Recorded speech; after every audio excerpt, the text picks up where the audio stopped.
With the day left for the Winter Games to begin, China has reported 55 new COVID infections among personnel related to the Beijing Games. This is the highest infection figure reported till now in the Olympic Village. Listen in.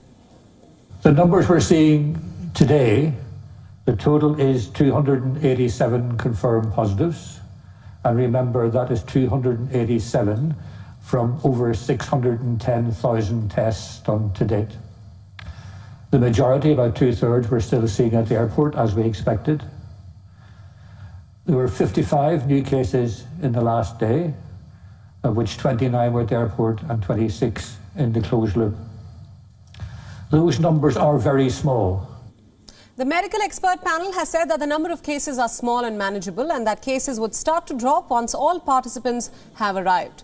Since the 23rd of January, 287 personnel have tested positive for coronavirus from a total of 610,000 tests.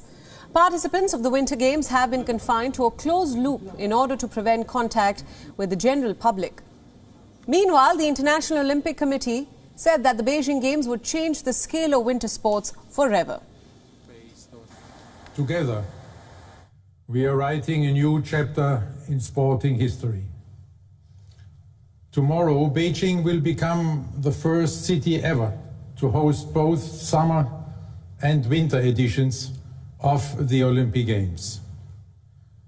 China has already made history by surpassing the goal of engaging 300 million Chinese people with sport on snow and ice.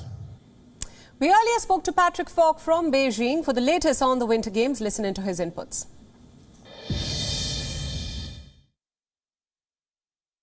Well, the 55 cases reported for Wednesday represents the highest daily tally there's been since January 23rd. There were 29 cases recorded at the airport among people just arriving here in Beijing, and 26 detected within the closed-loop management system. Overall, there are around 300 games-related personnel that have been tested as positive, but that's out of around 600,000 tests that have been taken, and the medical panel for Beijing 2022 said that was an incredibly small number. They are confident that the system will work, but that they are not relaxed. There are, at the same time, though, a number of athletes that are in isolation, and they are in a race against time to try and get the all clear before their respective competitions begin. Separately, President Xi Jinping delivered a video address on Thursday. He said the eyes of the world were on China and that China was championing the Olympic spirit, and he said the country would do its best to deliver a streamlined, safe and splendid games. WION World is now available in your country. Download the app now and get all the news updates on the move.